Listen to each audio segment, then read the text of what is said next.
All right, if somebody being upset with you feels physically painful, if emotional distance ruins your entire day, and you constantly feel like you need to fix, explain, overgive, or emotional hold your relationship together, you're not too loving. Your nervous system is terrified of abandonment.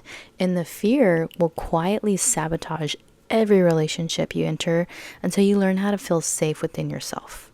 Welcome to Amor de Luna.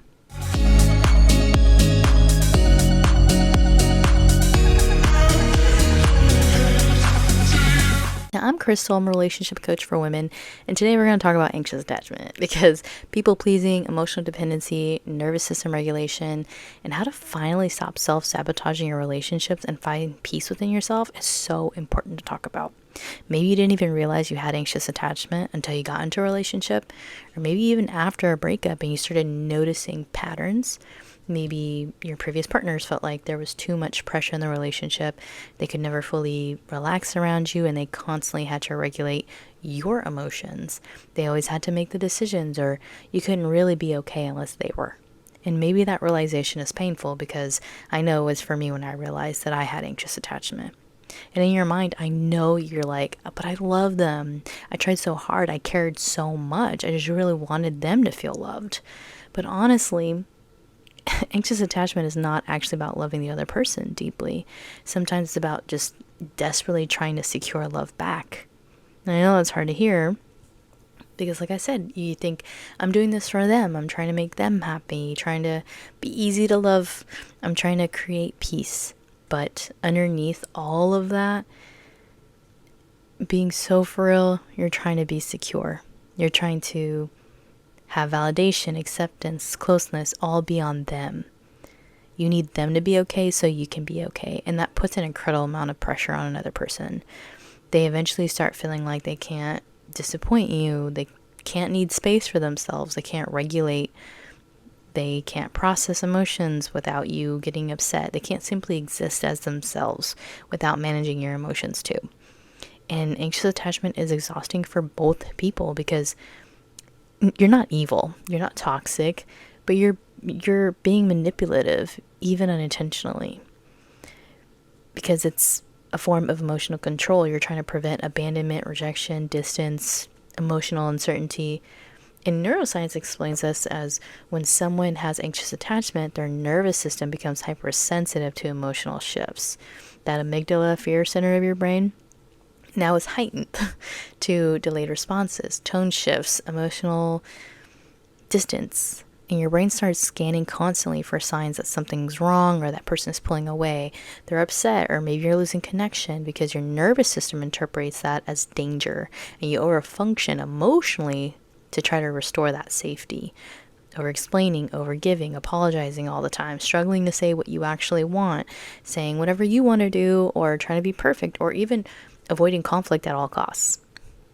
But rereading a text 14 times trying to figure out if somebody's energy changed, it's really exhausting.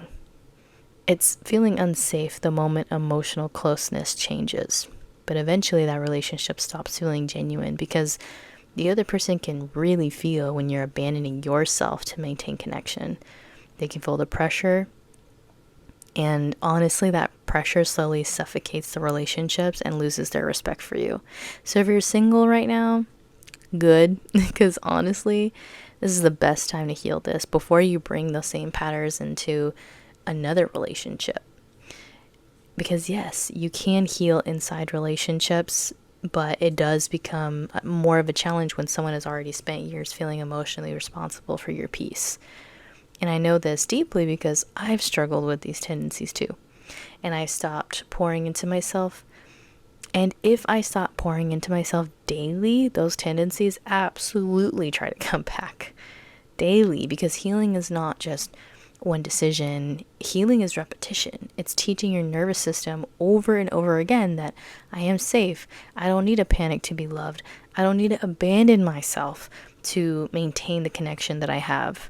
And honestly, sometimes I still catch myself after I've already reacted and I'm like, dang, like, why did I do that? I'm working so hard, but that's part of the growth too. Growth is not linear. it's a big mistake that a lot of people make in believing if I still struggle, I must not be healing. And no, the fact that you're noticing it now means that you are healing, because before you probably didn't even realize you were doing it. Or maybe you did, but you couldn't even identify it or learn how to deal with it. So learn to emotionally pour into yourself first, because anxious attachment creates emotional dependency. You start relying on the other person to soothe you, regulate you, reassure you, stabilize you, and eventually that becomes too heavy for the other human being to carry. Human being. So every morning I need you to start reconnecting with yourself before the world gets access to you emotionally. And if you have a faith, I truly recommend starting with God, because human beings cannot fulfill every emotional need you have. They just can't. Humans will disappoint you. They'll fail you, have bad days, emotionally fluctuate, betray you. And if you place all of your emotional dependence on somebody else, you will crush that relationship under the weight of your expectations. So maybe in the morning you pray, read scripture, journal, meditate, brain dump, sit quietly for yourself for 5 minutes. All those are good if you have a faith or if you don't have a faith. Meditation is huge. There's literally 5-minute meditations online for anxiety, nervous system regulation, people pleasing. And honestly, one of the biggest things that changed my life was brain dumping, because instead of spiraling in my own head, I started actually organizing my thoughts. I literally open up my voice notes app and say everything. My fears, my worries, my frustrations, things I'm overthinking, sadness, anger, to-do list that day, everything. And I organize my thoughts afterwards. Why? Because anxious attachment creates mental chaos. Your brain is trying to restore that emotional safety constantly. So I give that to myself by brain dumping to slow that spiral down enough so I can see what's actually happening internally. And the biggest thing that it teaches you is I can emotionally take care of myself too. And that is so crucial. Step number 2, I need you to start being genuine. Like, seriously, stop abandoning yourself in real time. Stop pretending you like things that you don't. Stop saying whatever you want to do, or I don't care, or anything is fine, when it's not fine. And yes, your nervous system is going to resist this very hard. I'm telling you right now, because you're so used to it. Your anxious attachment fears that rejection, disapproval, conflict. So when someone asks, what do you want to do? Your body is going to panic, because now there's risk. Risk of, what if they don't like my answer? What if they what if they disagree? What if I disappoint them? But healing means choosing honesty over performance. Even if your voice shakes, even if it feels uncomfortable, because it will, even if you accidentally default into people pleasing at first, and you will, but you can catch yourself, pause, and say, actually, I'm sorry, I don't know why I said that. You asked me what I wanted. Let me think about that. That is healing and genuine, not abandoning yourself, but maintaining that connection by being genuine. And every time you choose honesty over performance, you rebuild trust with yourself little by little, day by day, until eventually you stop performing for love and start allowing yourself to actually experience it, and allowing the other person to experience it with you genuinely. Step number 3, identify where this actually comes from, because we can't heal what we refuse to understand. And anxious attachment usually starts much earlier than romantic relationships or family or friends. Most attachment wounds come from the emotional safety growing up. We didn't get consistent love. And I don't mean we didn't have perfect parents. It means you felt emotionally safe. Your parents were stable. Love was not constantly withdrawn. You weren't responsible for emotional adult conversations and situations. That is what I mean by consistent love. Those who didn't experience that, people go in one of 2 directions when it comes to the attachment styles. There's anxious attachment, the I need to perform in order to receive love because it can be taken away, or the avoidant. The only person I can rely on is myself. They're hyper independent. Both are painful. Both are survival responses. And I think people spend too much time villainizing each other instead of actually understanding each other, because anxious attachment is painful. Avoidant attachment is also painful. And they just are opposite strategies. Me personally, I realized my anxious attachment showed up strongest in the romantic relationships and also family. And I didn't even fully realize it until years later, especially once I got into a relationship where I actually felt emotionally safe enough to let my guard down. And then I suddenly realized, wow, I emotionally depended on closeness way more than I thought. And if my person was upset, my nervous system panicked. If there was distance, my body panicked. If there was disapproval, I overperformed emotionally trying to restore the connection. And honestly, that's exhausting for the other person. People cannot fully relax around you if every emotional shift becomes your emotional emergency. They can't they can't feel like they can have a bad day, need space, or process anything, or be human without you internalizing it, taking it personally.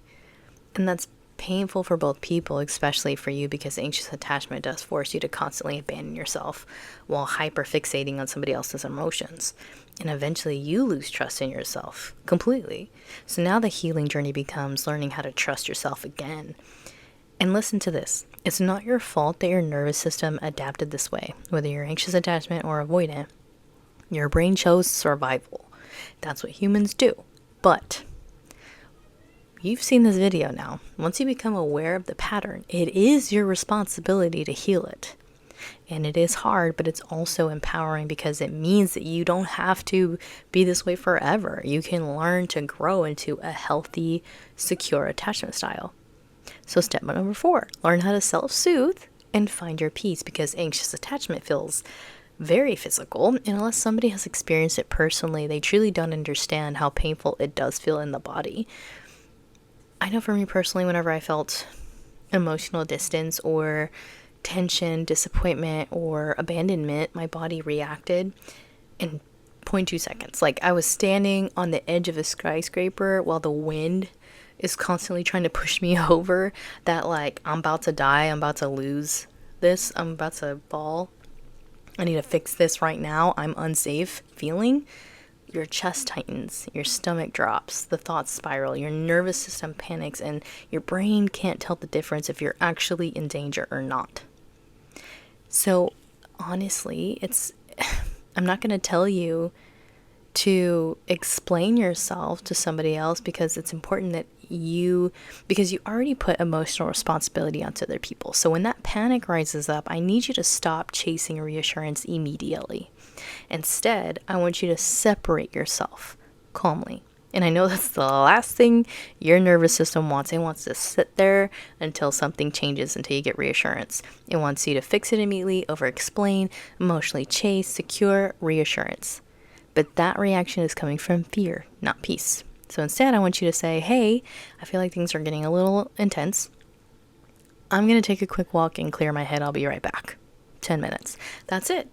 Short, calm, mature. Not emotional novel, not over-explaining, no panicking. And during that walk, I want you to move your body. If you can't walk, go to another room and do push-ups.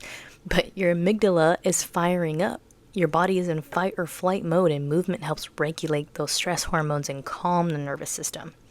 Then I want you to talk through what triggered you. So get out your voice note app, and I want you to brain dump. What's the story that your brain's creating right now? What do you need? Because anxious attachment creates a million different thoughts, and we're not trying to react anymore. We're learning to respond. So that's why I want you to pour out everything and anything on your mind. Then after that, I want you to take 2 minutes, sit quietly, hand on your chest and one on your stomach. And I want you to deep breathe. Breathe in for 5, out for 5, at least 5 times. Because here's the thing. Now you release the mental spiral, right? You physically let out energy, and now you're calming your physical body. I'm teaching you how to self-soothe. This is nervous system regulation, and it's teaching your body, I can survive in discomfort. I don't need to panic to be loved. I don't need to abandon myself to maintain connection that I want.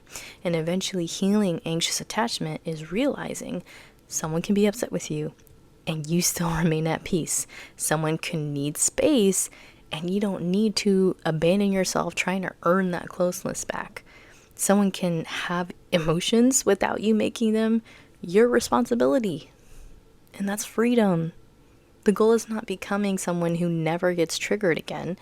That's not realistic. The goal is becoming someone who no longer abandons themselves every time they do. And that changes every relationship in your life, including the one that you have in yourself, because now there's not this intense pressure and you can find peace finally.